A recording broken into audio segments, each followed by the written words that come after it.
First, your last dying. Okay, good morning. We're gonna do Perek, which again, when we saw the first three judges, which had very, very little coverage, and then we had a very lengthy story of Devorah and Yael and Sisera and all these details in this battle. And if that's not enough, then we're gonna do it again with the Shirah. So I don't know if you have it in, so you have it there. You have it there. Can I see the text of yours? Yeah, of course, this one. Oh, yeah, you have it there. So the text, you see how the text follows that Shirah.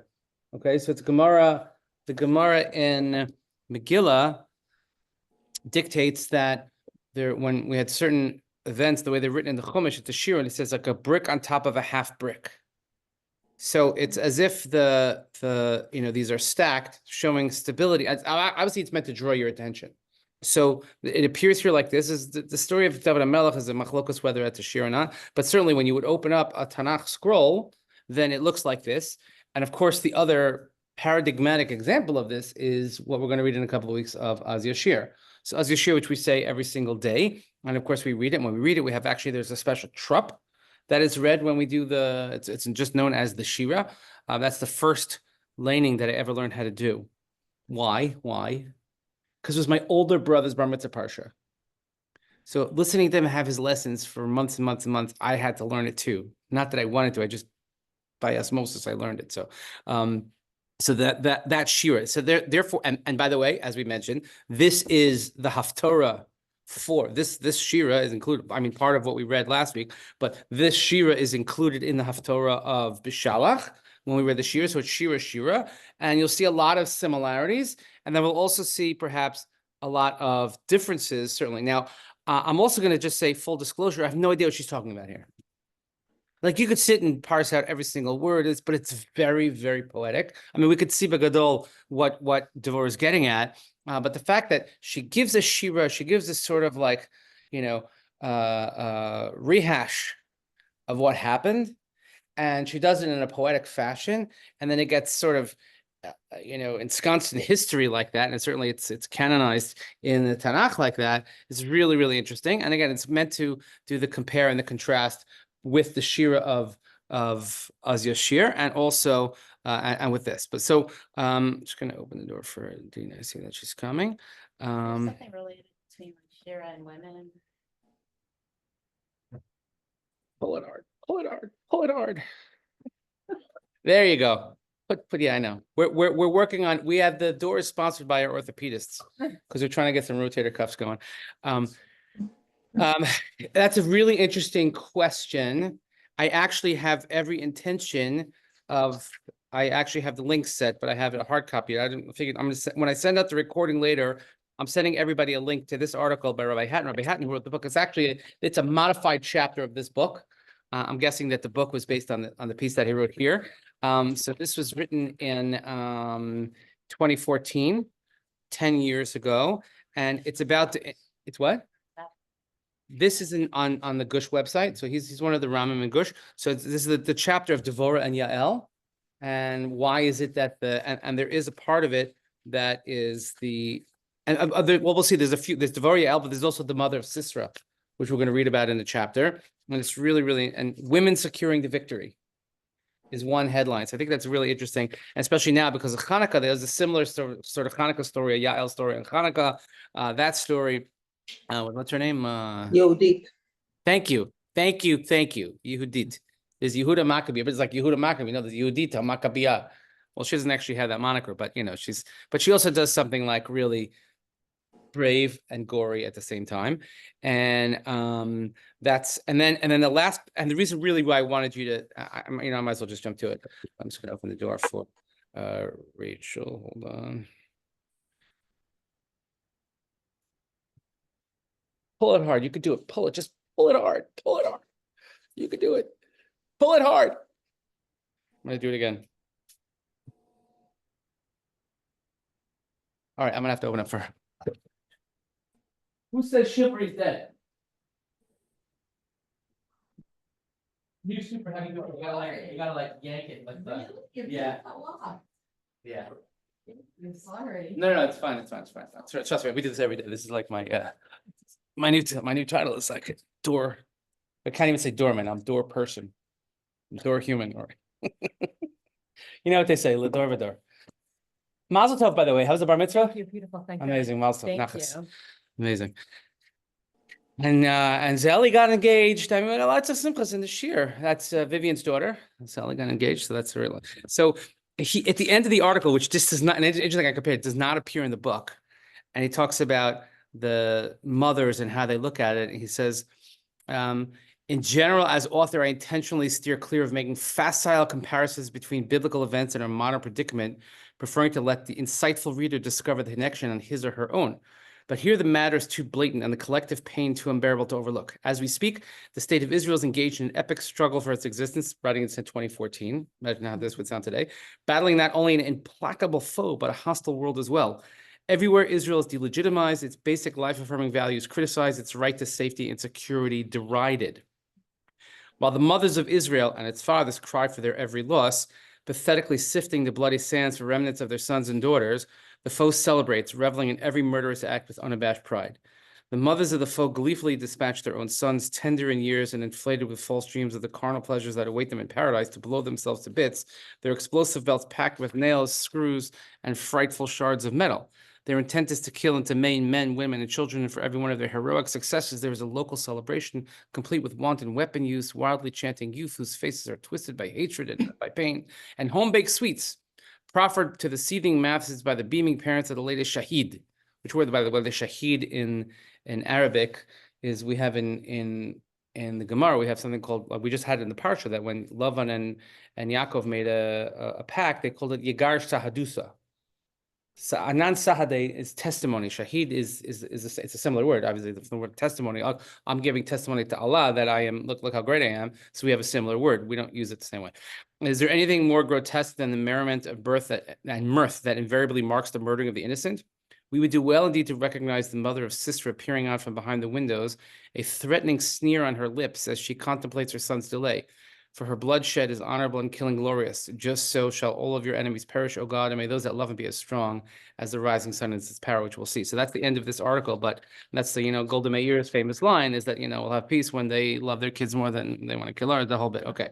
So yes, actually thank you. So I have this, I'm going to send it. I'll send a link to this later. It's a fascinating article. So you see the structure of the Shirah. It's chapter 5 it's not going to be in there. Oh, I thought it was the same book. I'm gonna here. Let's use this.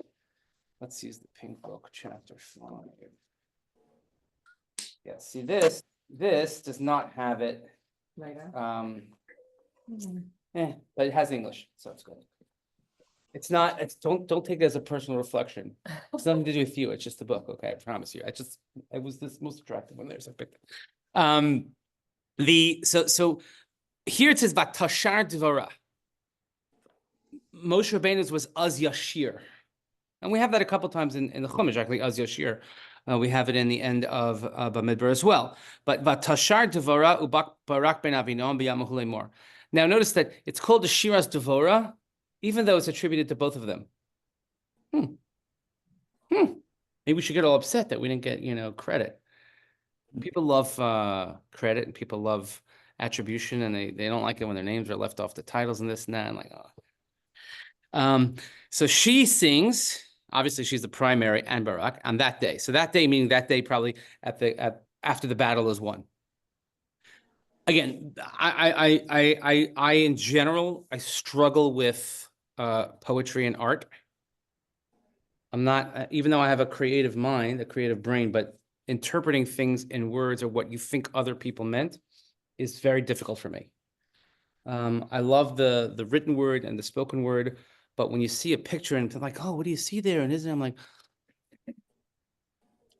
but certainly, Also, right? So poetry, some poetry, like I get, and some of them I'm like, right? I mean, not every, and by the way, I don't have a math brain either. I mean, I could do math. I did well in math. I just don't, it's not like the way I basically don't have any brain, is what I'm saying. I don't have anything. This is it. That's all I got. Anyway, so this, you'll see, like the way she writes is, it's kind of, it's interesting. So Bifroa piraos b'Yisrael bihisnadev am baruchu Hashem. I'm just going to read through it and translate it. We'll point out some interesting phrases and things that come up. When vengeances are, and I'm reading the article translation, when vengeances are inflicted upon Israel and the people dedicate itself to Hashem, bless Hashem. Okay, like when you do good, you get good. Good, good, good. Shimu malachim ha'azina roznim anochi laHashem anochi ashira azamer laHashem Elokei Yisrael. Hear, O kings, give ear, O princes. I sing to Hashem, I sing praise to Hashem, the God of Israel. Notice she uses two words here. There's Shirah and Zimra. Those often go hand in hand. A Shirah v'azamar laHashem. We have Shirah v'tishbachot. We also have Shirah v'zmirot. When we sing on Shabbos, for instance, we don't sing Shirot, we sing Zmirot. So they have, obviously, there's no synonyms in Lashon HaKodesh, so they have different connotations, but meaning everything, this is this type of praise, that type of praise, thankfulness, etc. Hashem b'tzeischa miseir, b'tzaadecha misedei Edom, eretz ra'asha gam shamayim natafu, gam avim natafu mayim. Hashem, you left Seir, you strode from the field of Edom. The earth quaked and even the heavens trickled, even the clouds dripped water. Okay, you with me? Of being like, I don't know what she's talking about. So anyway, you can read a million mefarshim. By the way, it's like reading Ha'azinu. Read Ha'azinu Hashemayim V'Devorah, again, the same structure in the Chumash. That's the Shirah of at the end of the Chumash. I don't know. Rashi, you have to read Rashi and understand, oh, that's what it means. Well, how am I supposed to know that? Well, that's why I have Rashi. So anytime you see Seir and Edom, you're automatically drawn to Esav. We had it actually in last week's Parsha. In last week's Parsha, also in the Haftorah, in which we read from Ovadia, the entire Sefer of Ovadia, which is read for Haftorah Vayishlach. And there we mentioned that, when Yaakov and Esav split, and Esav goes to Seir, it says, Esav halach Seira, he goes to Seir, which is Edom. Esav then becomes the progenitor of Edom, which then follows many generations of people that gave us a hard time, including Rome. Rome is called Edom, and Esav, and it's like he could have had his share in it, but he walked away from it. That's what Chazal say. Okay, so the earth quaked and the heavens trickled, and even the clouds dripped water.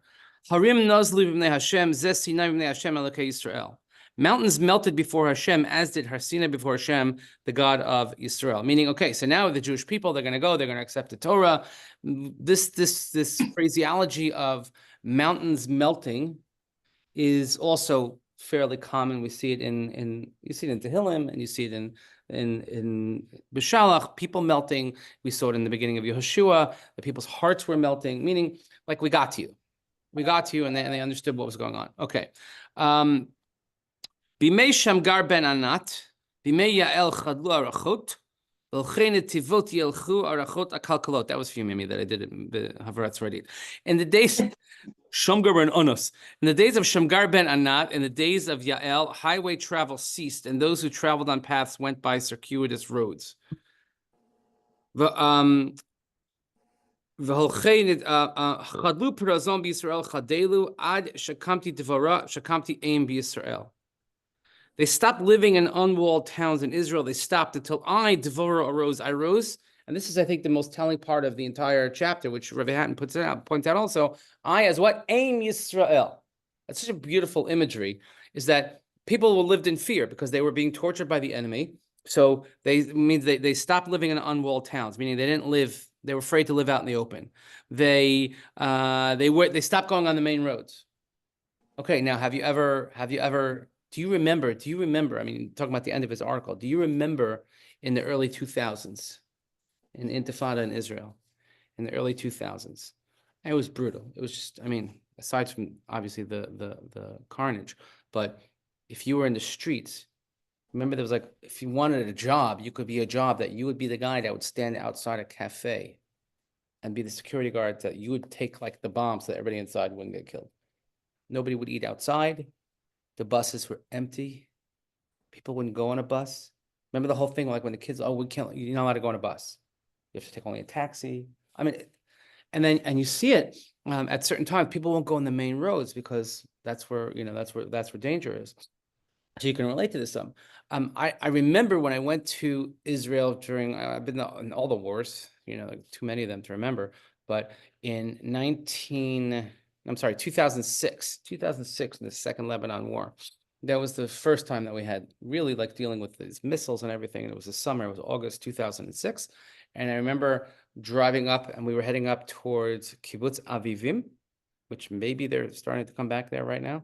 Kibbutz Avivim was directly on the northern border and it's directly across Marun al-Ras. Marun al-Ras, that's where the troops were going in and out of Lebanon in that operation. Remember, it was started because the soldiers were kidnapped, Ehud Goldwasser and Eldad Regev, and that whole story.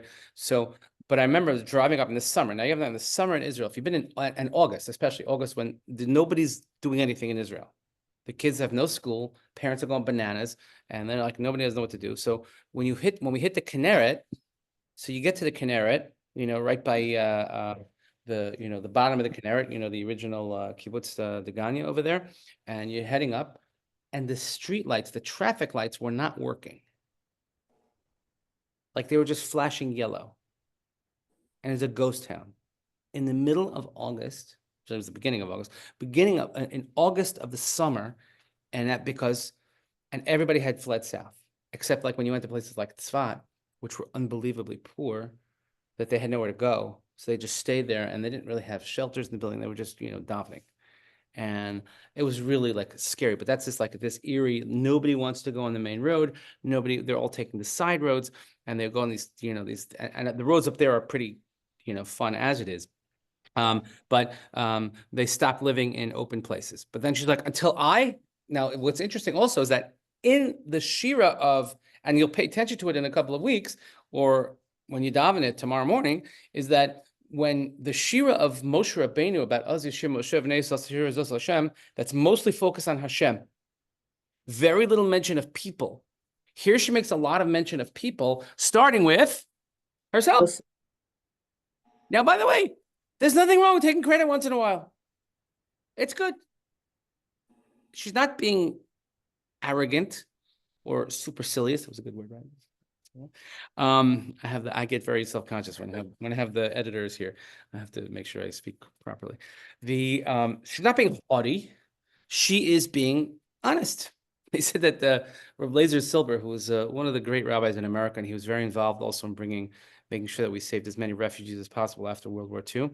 And he was being, he was, and there were a couple of cases like this with rabbis, but he was testifying in court, and they asked him, like, are you the foremost expert on Jewish law in the country? And he said, yes. He said, Canada Oichet.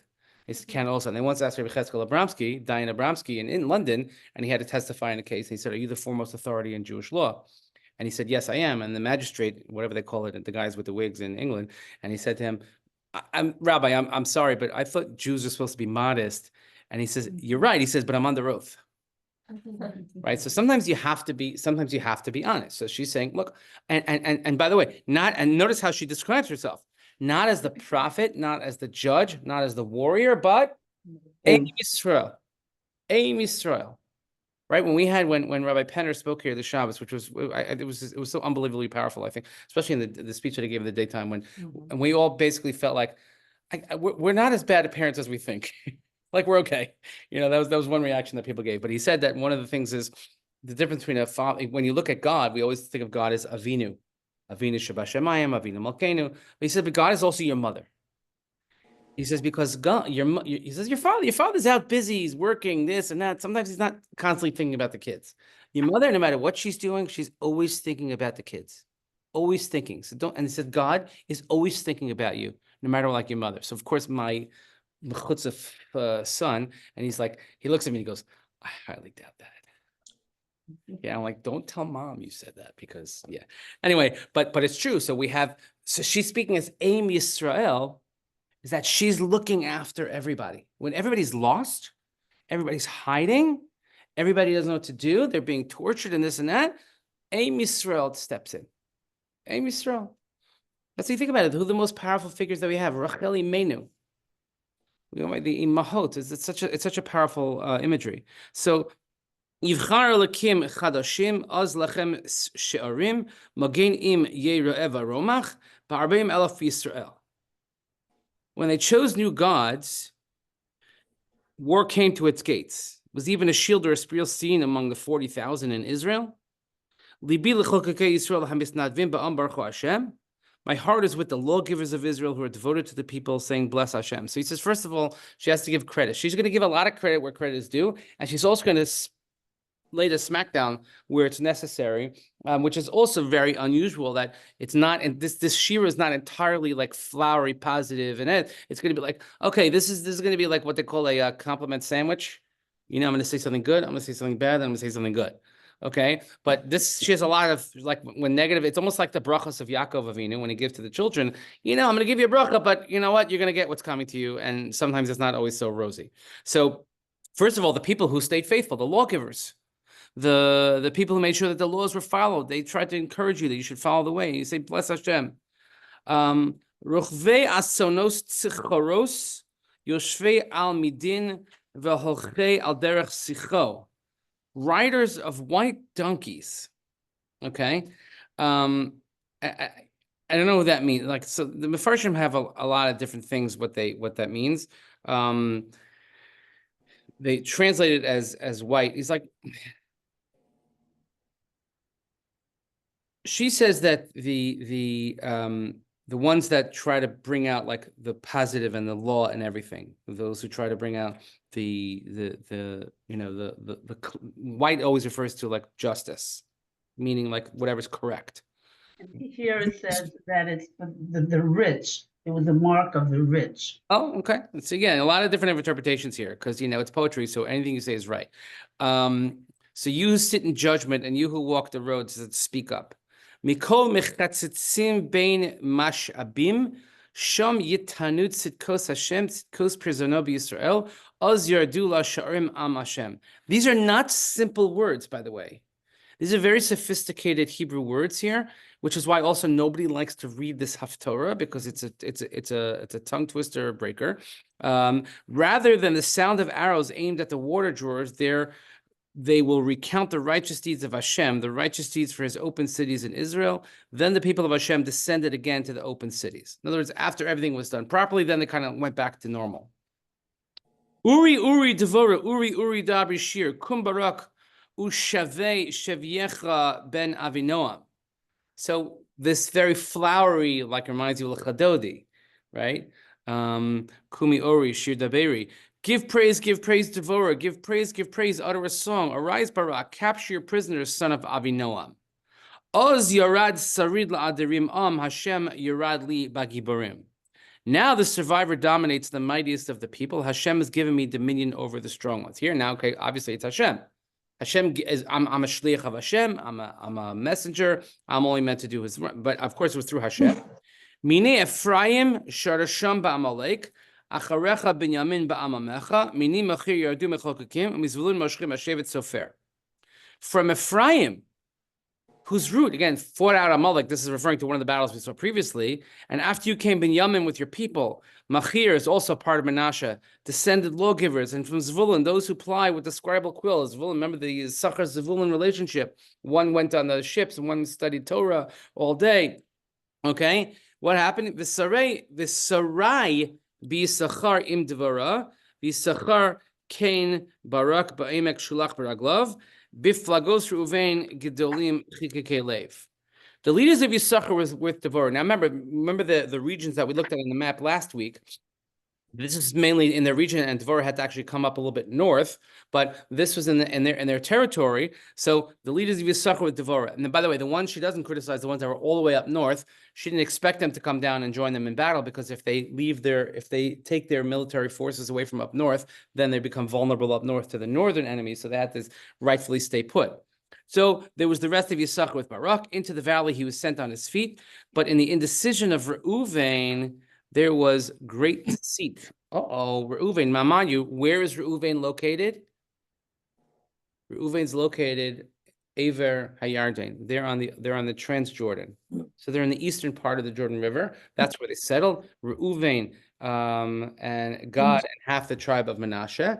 So she's criticizing Reuven because remember, part of the deal is that they had to go in first before they could settle, and they're gonna help the Jewish people settle the land. Only then could they have their Transjordan location. But the line that was given in Bamidbar, it says, Like your brothers are going to go to battle and you're going to sit here? What? You're going to sit on the sidelines when they're in battle? It's kind of how like we feel in the diaspora. And we felt very helpless over the last, God, I've stopped counting how many months already, but we felt helpless. Like, what can we do? Like, what can we actually do? So we did a lot, by the way. And, it's important that we have to, once in a while, the diaspora community did a tremendous amount. And they continue to do a tremendous amount. And we have, and all the davening and everything, it all matters. So she says to Reuben, Lama yashavta ben hamishpetayim.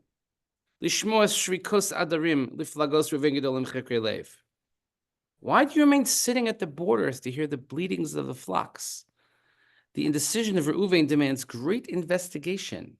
Uh-oh. You're going to have to pay for that one. I mean, that's a pretty serious call out of saying, Reuben, you're more than just a sandwich. Like, what are you doing? Like, where are you? What about Gilad? Gilad be'ever hayarden shachein v'dan loma yagur anios asher yashav l'chof yamim al mifratzav yishkon.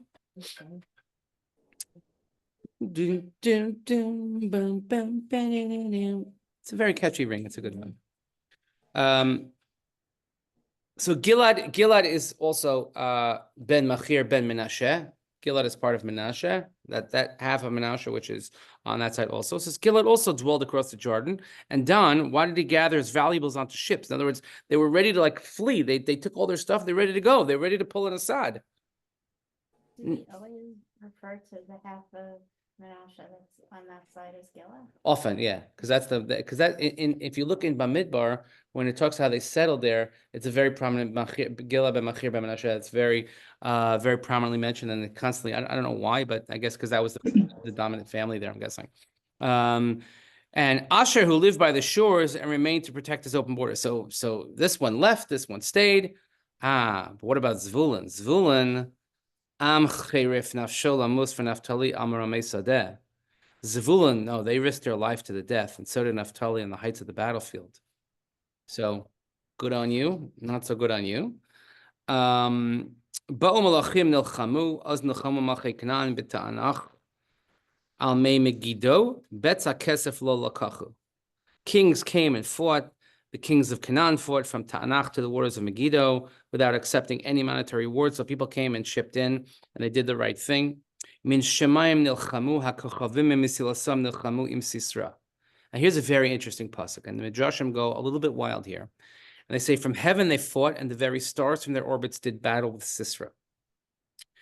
The Medrash says that part of what defeated Sisra was like almost as if asteroids came down and melted them. There's one Medrash that says that the stars came down and melted the metal, the swords. Remember, Sisra's there. They have 900.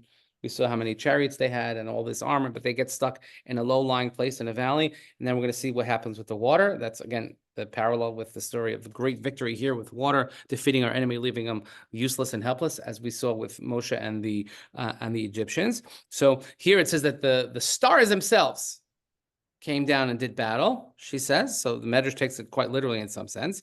Nachal Kishon girafam, Nachal Kidumim, Nachal Kishon tidrichi nafshi oz. The Kishon brook swept them away, the ancient brook, Kishon brook, but I myself trotted vigorously. So remember, we drew them down there, and then in the last Perek, when she said, oh, they got stuck and they didn't know how to maneuver, it's because they got stuck in the water, and the water came, this brook, which, depending on what time of year it is, sometimes it's dry, it's just it's a drip, or sometimes it's actually overflowing and it's flooding. Here they got flooded, and they thought because of all their machinery did no good, but we went in on foot. It's just like we trotted, we sludged through the mud on foot, able to do it. The horses' heel were pounded by the gallopings of the mighty riders. In other words, there's nothing they could do. They got stuck. We have that also. Vayofanis, our often mark of Osav, that the Egyptians' chariots got stuck in the mud, as they say, shtachen in the blotte, right? See, we get it all here, Mimi. We have everything. And they couldn't move. They got stuck. Oru Meiroz Omar Malach Hashem Oru Ara Yoshveh Kilobo Lezras Hashem Lezras Hashem Agiborim. Curse is Meiroz. Meroz was, the Radak tells you that this was, some say it was the name of a leader, some say it was the name of a city nearby, that they refused to help out, but curse Meroz, curse are the inhabitants, they failed to come and help out to the aid of Hashem against the mighty. So in other words, who's going to be held? You're going to give credit to those who stepped up, and you're going to hold to task those that refused to participate and those that didn't want to assist in a righteous battle. Devorah, here we go. Devorah, now we get into a little bit personal. So that's like in a general sense, kings, princes, cities, armies, tribes. Devorah min Hashem Yael, Eishes Chever Hakeni, min Hashem Baal Devorah. Blessed by women is Yael, the wife of Chever Hakeni. By women in the tent she will be blessed. Now, if that's not enough, let's get into some more gory detail because we didn't see enough last week. Mayim sha'al chalav nisana, basefal adirim hekrivechem ah. That rhymes. It's nice when it rhymes. He asked for water. She gave him milk. In a stately saucer, she presented cream. Right? The word seifel. You know, there's a place in Yerushalayim right off of Rehov Yafo called Sefer Vaseifel. You know this? You know this place? It's really cool. So next time anybody gonna go to Israel soon? Anybody going soon? So next time, I know you hang on Rehov Yafo all the time. I still can't get over the fact that there's a train on Rehov Yafo because I you know, my we used to drive on Rehov Yafo. That's now there's a train there. So where the train goes, and you know, and it's parallel to Ben Yehuda Street after King George, which by the way, you mentioned Intifada, like, you know, every time I go and I point out to my kids, I said, you know, this now it's a bakery, but that used to be the Sbarro. That's where the Sbarro bombing was. There's a small little plaque somewhere around there. But if you go in one of the alleyways right off Rehov Yafo, you'll see a sign on the right. It says Sefer Vaseifel. It's a used bookstore and also an ice cream shop. Right? And it's fun. It's fun if you like used books and if you like ice cream, and one or the other or both. It's a great place to hang out. So it used to be like a cool hangout. So the word, but seifel, it's playing the words. But seifel is like you can get like a dish of something. So here, like on this nice saucer, beseifel adirim, on a beautiful saucer, she gave him butter. Yadali asay tishlachna v'mini lahamus amelim v'hamas yisro mechakar rasho mechatzav v'chafar rakaso.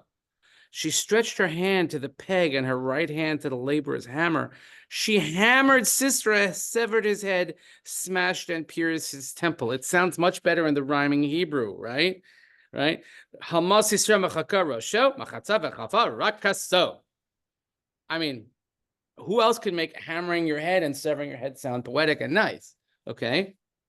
Bein ragleha kora nafal shachav, bein ragleha kora nafal ba'asher kara sham nafal shadud. At her feet he knelt. He felt, he lay. Well, of course he lay because his head was cut off. At her feet he knelt. He fell where he knelt.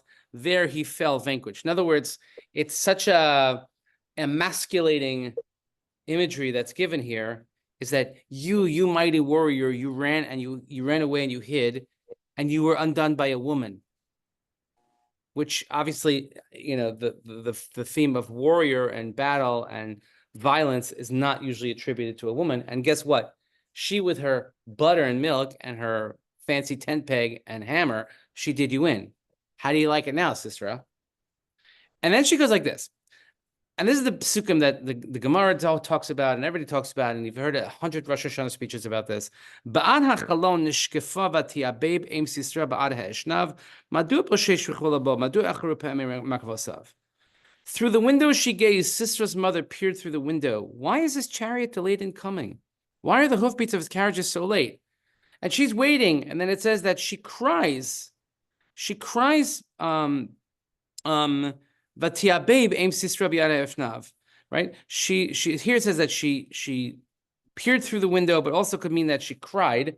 We say that Yevava is a form of crying, and Chazal teaches from here that she cried 100 times, and that's why we blow the shofar 100 times, so then ask the obvious question, and then cue all the Rosh Hashanah speeches that followed. Why would we base our practice of sounding the shofar 100 times on the crying of the mother of our enemy?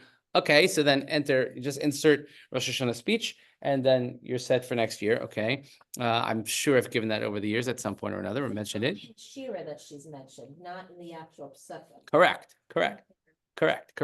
Now, what's interesting also is I have circled the line Ba'ad ha'chalon nishkafa. Now, there are a lot of words that mean to look in Hebrew. All right, let's give some, before we throw it to Mimi, give me some examples of words that mean to look in Hebrew. Oh, listakel. להביט. They wrote lahabit. And this להסתכל. listakel we said, right? So Uh, right, and this is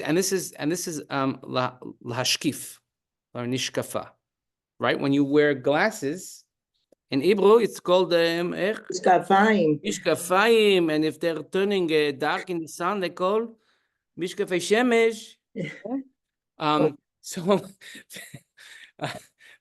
So now they can't all mean the same thing. So then lirot, lahabit, lihistakel, lahashkif, like all mean very different things. So if you would just, I did this earlier, I have to just pull it up here. Again, if you have the Tanakh app on your phone from Rusty Brick, is phenomenal. You could do a search for anything. So I just typed in the words be'ad hachalon. Also, because we say, what does be'ad hachalon mean? And by the way, Yeah. two words. He uses eshnav and uses the word chalon. What does ba'ad mean? Usually ba'ad means on behalf of, right? Ani, like I'm doing something ba'ad so-and-so. Yeah. Ba'ad is, and so there are the words ba'ad hachalon appear 1, 2, 3, 4, 5, 6 times. 6 times. No, I'm sorry, 7 times. And 6 out of the 7 have the word vayashkef attached to it. Now that's some like next level Tanakh, concordancia stuff. Okay. Anyone want to guess the first one? It's in Bereshis and we just read it.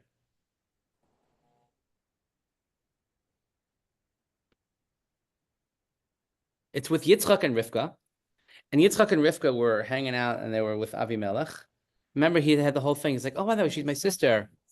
He saw them, right? What does it say? Vayhi karchu sham hayamim. There it says, Vayashkef Avimelech melech Plishtim be'ad hachalon. And he sees Rivka and Yitzchak mitzachek. They're, acting like husband and wife. But he's Vayashkef. So, okay, so we have Yehoshua. She lowers them. Oh no, this is not a Vayashkef. Vataridein b'cheva ba'ad hachalon, when she lowers them, despised by the. Okay, we have this in Shmuel.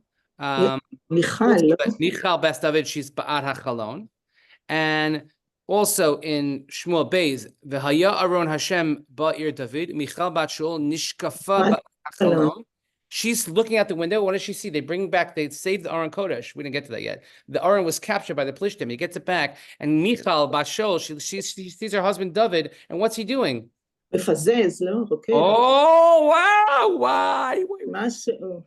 Wow, you should play the lotto tonight. It's only 760 million. Mefazez mekarkar. That's a good word, by the way. Mefazez. You don't have to explain what it means. It just means he's jumping around. He's dancing, right? And she's like, it's a pasnisht to the king to do this, right? In Malachim, and it says, Vayavo Yehu v'Yisraela v'Izevel Shema v'Tasam b'Puch Eineha v'Tetiv v'Zvasha v'Tashkef b'Arach Chalon. And then we also have in Devorah Yomim, it's a recounting. So more times than not, the word ba'arach chalon attached with vayashkef. So it's not like, oh, I'm looking out the window and I see the bus coming. I just saw the recycling truck drive by and I saw the garbage truck drive by this way. In this district, it's possible to have both. In this street, you can have both on the same day. Both garbage and recycling. I'm just saying. The garbage is the red truck with black and the recycling is the yellow truck. Okay, you have to know these things, okay? It's very important to know which is which, and you have to know the schedules, when to put it out, because sometimes they get, wonky. Anyway, so if I would say, I would never say, oh, I vayashkefed outside the window and I saw the garbage truck. No, I would say, I mistakeled, or maybe I liroted. I think it's something broad. Yeah, so when Avraham comes, it's vayashkef al pnei Sedom. So vayashkef is That's what you say, Adachal, you say Meha. Mehachalon, correct. I would never say ba'arachalon. I would say, so ba'arachalon is almost like she's just sitting by the window and she's not actually looking at anything. She's actually looking at nothing because nothing is happening. She's looking at what's not happening. He's not coming because she's looking, she happens to be ba'arachalon, happens to be her position, but I'm by the, and then, vayashkef, like, oh, I get it. That's the, like, you're taking it, like you said, broad, but you're taking it all in. you're weighing all the factors and you see everything like, he's not coming back. My mighty sister, my mighty son, and she's crying and she's like, that's it. Now, what is this? It doesn't seem to, as Rabbi Hatton, you'll see in that article, as I mentioned earlier, it doesn't seem to exude sadness. She doesn't seem to be like, hey, where's my son? Because that's, nobody would sit there, they would be pacing back and forth. You would just sit by the window, you'd be like calling everybody, what's happening, what's happening, what's happening? Did you get that? Did you get that? Did you get that? Right? What isn't there a halacha that when you, I don't know, people even, maybe, I don't do it at my age anymore because my parents are much, much older.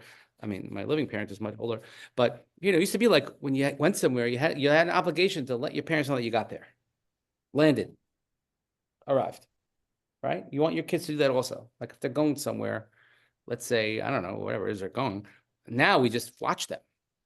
You have like Life 360 and we're like watching them and like, you used excessive braking at 7:32 a.m. on South Livingston Avenue. Where were you going?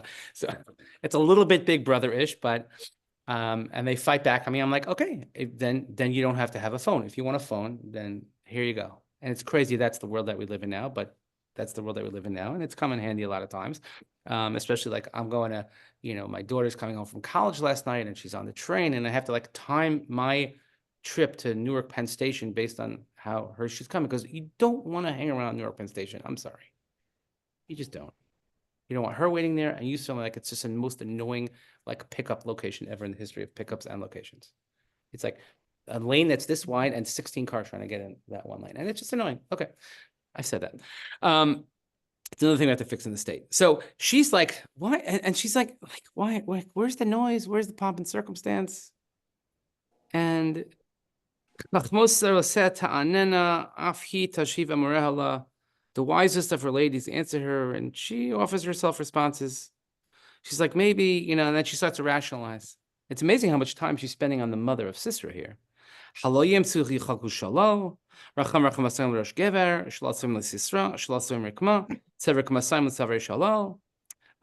know, they must be dividing the spoils of war. Or maybe he got her a nice, medal from the Milchama, a little Ashes Yifas Toa or something like that. Or maybe he has like some nice thing he's going to come wearing. I guess they had some sort of pageantry when they showed what they come. They would always show it like in all these gladiator type movies. They always show when they come back, or like what they come back from war. They have the head of the guy, or they have the cloak of the guy, or the crown of the guy, whatever it is. It's, I don't know. If you're into that kind of thing. So she's like, no. And then it's a very strange engine.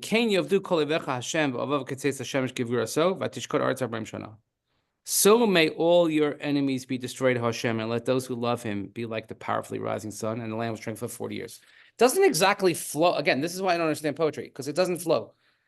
Like she's going to here, she's going to here, she's going to here. And let's talk about his mother. And it's sort of like a shtach. It's a big giant shtach at her. Like, okay, yeah, you're waiting for him. Guess what? He's not coming. Is this the same time that this Cicero actually was? Is this happening at the same time as Devorah historically living in that same period of time that she's writing this? I'm guessing so. I mean, because it said, the reason why I think so is because the beginning of the chapter said, Batasha ubayom hahu.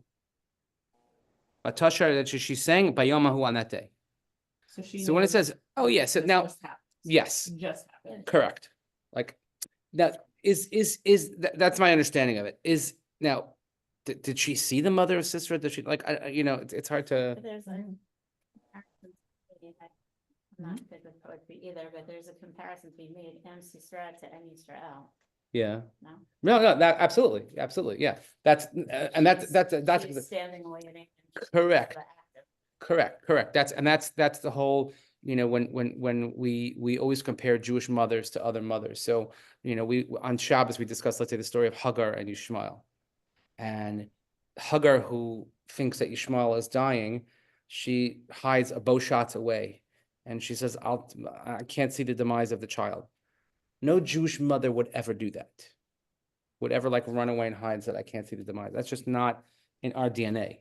To do that, but that's absolutely that's exactly the point. Is that why she's not the warrior, the judge, the prophetess, even the songwriter. She's Am Yisrael, and to show the complete contrast, look at the aim of our enemies. And look how Amy Stroell behaves. And she's saying like, I got to give a smackdown when it's necessary, but I got to give praise when it's necessary. And I have to recognize Hashem when it's necessary. And I have to say, we have to do what's necessary. We have to fight. And Amy's sister, she's waiting like, oh, maybe he's got a nice girlfriend. Where is he? You know, in other words, and she almost like takes no accountability for what her son has done. And maybe, so we see, that's Rosh Hashanah speech number 1. You can give that. Maybe you want to give it this year. The Rosh Hashanah sermon. Why? I mean, I don't know. You could do it, and say that the shofar reminds us of what the real mother does. Okay, that speaks to you. Okay, whatever. I mean, we might fine tune it a little bit, add a little bit more, meat to it. But I think you got the basic idea. I think you're on your way.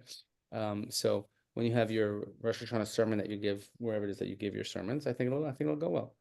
No, you're not feeling it. Okay, very good. I'm going to tell him that he should call you. Yes, he should. Yes, he's good. He's quite good. I'm going to tell him to mention this and you, and at one point. So that, but then it just kind of like closes. Oh, and we're quiet. But that's the Shiur of Devorah. And again, and this kind of finishes like the first section of the book. Remember we said like different sections of the book. Finishing the first 5 chapters. Chapters 4 and 5 dedicated in great length to Devorah, Barak, Yael, Sisera, mother, sister, etc. And the other one gets like 1 pasuk, 2 psukim, this and that. And then compared to the very end of the book, when we have Shimshon, who has a tremendous amount of ink with his cause, and does not leave with a favorable sort of judgment from Tanakh. He's not necessarily the most favorable historical legacy. So I will Blinetta send this when I send the recording. I'll send this article as well. I think it's a really good article because it gives you kind of the background of Barak, Yael, Sisera, etc. But also that coming from the heroine vantage point, I think is super important. But we're making our way through. So as I mentioned, next week I have the Hanukkah play. Anybody wants to come to the Hanukkah play, I'll happily sign you up if you want to come to the. Good one. It is. It's always good. I like the Joseph one. I always say the Joseph is my favorite one. Did it now. Yeah, I know. But the Hanukkah, we're gonna have to light up the nights, and his mic. It's like I only get 4 words. 4 words in the whole play. I'm like, okay, amazing 4 words. My goal is I try to make faces and make him laugh on the stage, which I do to every single kid. And then when they write their thing, like the bio, like for Father's Day or something, they have to write that thing, and they're like, what do you like? My father always makes me laugh when I'm on the play like that. So, I mean, because that's my job. One of the things that you said was the parent who comes to the show, the rabbi that was here, Yeah. and the kid's behind the wall. Yeah. And he says, my kid just looked at me. Yeah, he's like, he was candle number 7. He was amazing. He was the star of the show, right? That's how it is. With the Hanukkah play, they used to not order them by height, they did it by section. Danielle stood behind AJ Kaiser with a candle on his head, and my in-laws came in from the city. Couldn't see Danielle the entire time. She's like, I did not wake up at 6 o'clock in the morning to not see my kid on the stage. Had a long conversation, I have a lot to tell, and for years going forward, they ordered them by height. Yeah. Okay. Yeah. Yeah, I'm in need of that. Trust me. All right, everybody have a great day. תודה. That's one of those